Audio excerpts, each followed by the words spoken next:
आप तो भाजपा ही थे, यहाँ कैसे आ गए? मैं पहले अंधभक्त था। कैसे होते हैं अंधभक्त? अंधभक्त ये ऐसे होते हैं, सुनिए सुनिए, अंधभक्त ऐसे होते हैं कि आप ना अगर यहाँ पर जब दिन है तो आप रात बोलोगे तो हम लोग भी रात बोले, मतलब ये चीज़ है। वो उस चीज़ पे मत जाइए।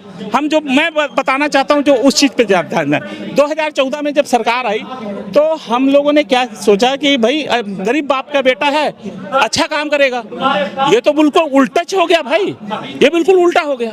मतलब हम अगर आपसे क्वेश्चन करें तो आतंकवादी, देशद्रोही, ये क्या बात हो गई? एक भी वीडियो मैं भारतीय जनता पार्टी के खिलाफ कभी नहीं बोला, कभी नहीं बोला भाई साहब। पूरे मिला था बीजेपी में आपको?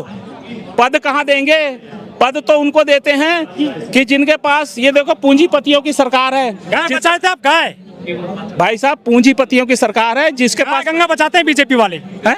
गाय गंगा बचाते हैं वो। हम गाय पे बात नहीं करते, गाय ना गंगा को बचाते, हम सीधे सीधे बात करते हैं। ये पूंजीपतियों की सरकार है जिसके पास पैसा है और जिसके पास संपत्ति। देखो अब ज्योतिराज सिंधिया अपनी संपत्ति को बचाने के लिए इसमें यहाँ आ गया। बहुत सारी चीजें हैं, आपको अंदर की बातें नहीं बताऊंगा, पर मेरा कहने का मतलब है ये पहले की भाजपा नहीं रही है। जो भाजपा का कार्यकर्ता है, जो बिल्कुल बेचारा गरीब परिवार से है, दलित परिवार से है, किसी भी धर्म किसी भी जाति का है, तो मैं इस मंच के आपके मंच से बोलना चाहता हूं कि भाई आजा सीजेपी, ये जो हमारा पढ़ा लिखा युवा है, ये सबको साथ, सबका साथ सबका विकास। भाजपा से मोह क्यों भंग हुआ आपका, ये बताइए ना भाई। अब तो झूठ नहीं बोलेंगे। श्री कृष्ण ने बोला था सत्य के साथ रहो, निष्ठा के साथ रहो, ईमानदारी के साथ रहो। तो हमारा जो सरदार भगत सिंह था वो हमारा सरदार भगत सिंह आ गया है। हम इसी के साथ रहेंगे, जिएंगे भी तो इसी के साथ रहेंगे, मरेंगे भी तो इसी के साथ रहेंगे। क्या दिक्कत है बीजेपी से? वो तो राज कर रहे हैं पूरे देश में। बीजेपी से इतनी बड़ी दिक्कत है भाई साहब कि बीजेपी में अभी मैं ज्यादा नहीं बोल पाऊंगा, इसलिए नहीं बोल पाऊंगा कि आप लोग ये सब मीडिया में दिखा रहे हो। तो मेरे को अभी कल ही बेचारी एक लड़की को, यहाँ लड़की के बाप को मार दिया, सर फट गया। वो देखो क्या है ना, यहाँ ये अंधभक्त लोग हैं। मैं ये अंधभक्त है, अंधभक्त अपने आप को राष्ट्रवादी नहीं, सुनो, वो अंधभक्त है, पर मैंने कभी किसी को मारा पीटा नहीं। मैं पढ़ा लिखा युवक हूँ और बीएससी मैथमेटिक्स से पढ़ा हुआ हूँ और मैं अपना खुद रोजगार करता हूँ, सब चीज करता हूँ, पर मैंने भारतीय जनता पार्टी को कभी गलत नहीं बोला। आज काम बताइए बीजेपी सरकार के बढ़िया, मोदी जी के क्या बताए, बताओ।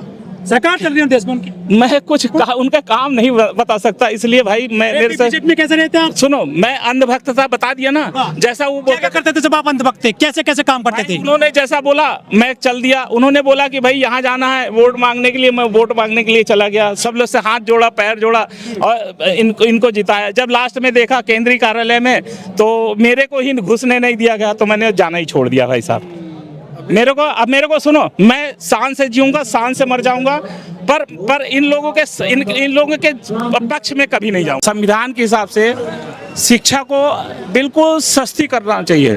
जब पढ़ेगा, बिजनेस नहीं बनाना चाहिए। पढ़ेगा भारत तो बढ़ेगा भारत। मैं बड़ा काकरोच, मेरा बेटा छोटा काकरोच, और दीमक की तरह से काकरोच दीमक को ऐसे चाटेगा। ये जो सड़ी गली व्यवस्था है, भ्रष्ट व्यवस्था है, इस भ्रष्ट व्यवस्था को ही हमको सुधारना है। और आने वाले समय में, मैं बता रहा हूँ, आने वाले समय में हमारी जो ये अनपढ़ों की जो सरकार बैठी हुई है, वो अनपढ़ की सरकार को, ये हमारी पढ़ी लिखी सरकार है जो है काकरोच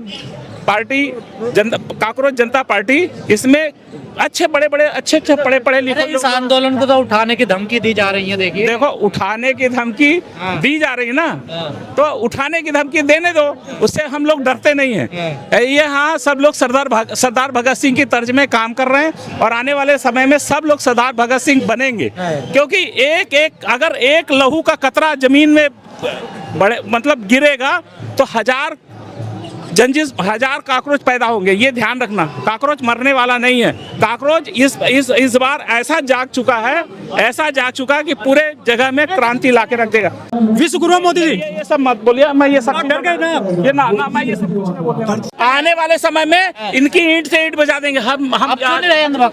भाई पहले 2014 में महामानव को देखा तो लगा कि कुछ गरीब बाप का बेटा है, कुछ अच्छा करेगा, तो वो तो बिल्कुल ऐसा निकल गया। कौन था महामानव? अब मेरे को नाम मत ले आइए। मैंने साफ बोला, आप लोगों को सबको मालूम है महामानव कौन है।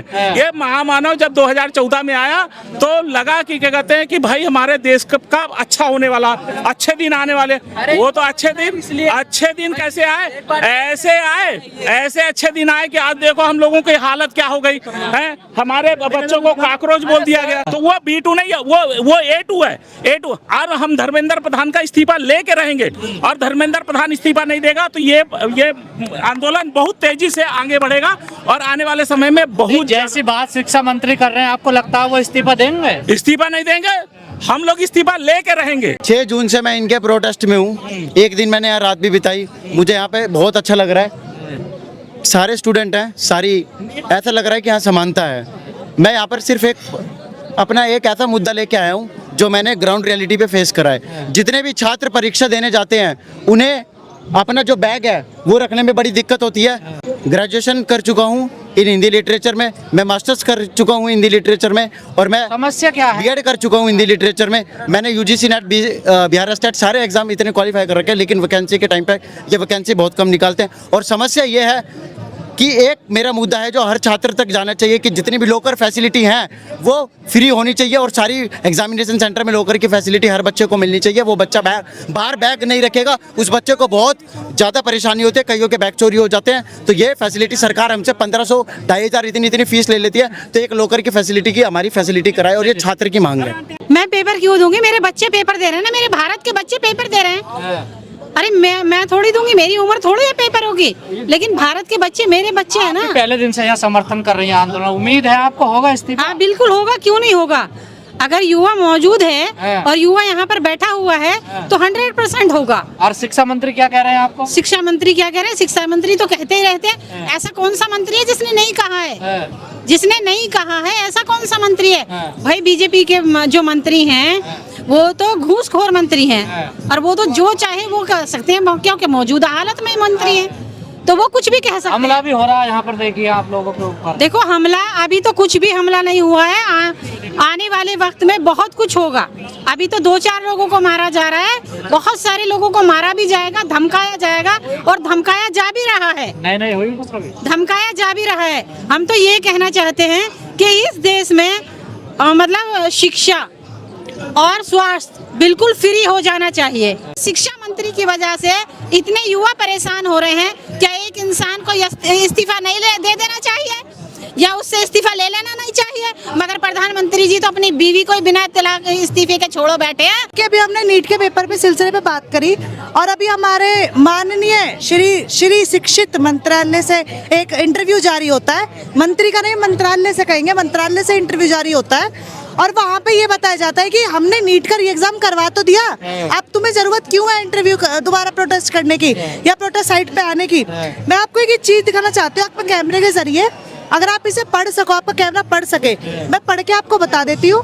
नीट यूजी 2026 री एग्जाम में रविवार को जयपुर के बिंदायका के सेकेंडरी स्कूल सेंटर पर 3 लेयर सुरक्षा के बावजूद सेंटर के अंदर मोबाइल से चीटिंग करने वाली आरोपी हिमांशी तिवारी 22 तारीख को कोर्ट में पेश होगी और वो पकड़ी गई है। आपके नीट एग्जाम में चीटिंग हो रही है, आपने मतलब चीटिंग से ध्वस्त एग्जाम के लिए री एग्जाम कराया और उसमें 3 लेयर इन्वेस्टिगेशन बिठाई, 3 लेयर सुरक्षा बिठाई।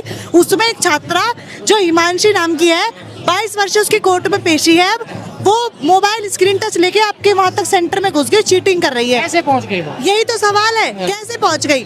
आपकी इतनी सिक्योरिटी, इतनी सुरक्षा के बावजूद कोई इंसान दोबारा एक डिवाइस, आपके पास डिवाइस डिटेक्ट मशीनें हैं, आप घड़ी पता कर लेते हो, ईयरबड्स पता कर लेते हो शरीर में कहाँ पे रखे हुए हैं, आपका मोबाइल नहीं दिखा। सरकार को तो आप जानते हैं ना, बहुत मजबूत सरकार है, यहाँ इस्तीफा नहीं होता है। देखिए इस्तीफा फैसले अडिग होते हैं बिल्कुल। अगर आप ऐसे बयान देते हो कि हम इस्तीफा नहीं देते या हमारी सरकारों में इस्तीफा नहीं होता, तो आप काम भी ऐसे करो कि आप दुनिया को इस्तीफा मांगने की जरूरत ना पड़े, युवा को सड़क पर उतरने की जरूरत ना पड़े। क्या बच्चों की पढ़ाई नहीं मर रही? जो एग्जाम बेचारे नीट वाला देकर आ चुके हैं उनके ऊपर मेंटल प्रेशर नहीं है, या जो आगामी परीक्षाएं होने वाली है उन पर बच्चों में प्रेशर नहीं है, उसकी जवाबदेही कौन करेगा? शिक्षा मंत्री कह रहे हैं ना, दहशतगर्दों की बेटी में ये लोग। मैंने परसों यहाँ पे एक इंटरव्यू दिया उसमें मुझसे पूछा गया, आप जैसे एक पत्रकार भाई थे, उन्होंने पूछा कि आगे इसका परिणाम क्या होगा। मैंने यही कहा कि आगे इसका परिणाम ये होगा कि हम क्रांतिकारी से आतंकवादी बन जाएंगे। और उसी दिन इंटरव्यू आया जिसमें हम आतंकवादी और दहशतगर्द घोषित हो गए। तो ये तो होने को कौन टाल सकता है, ये होता है।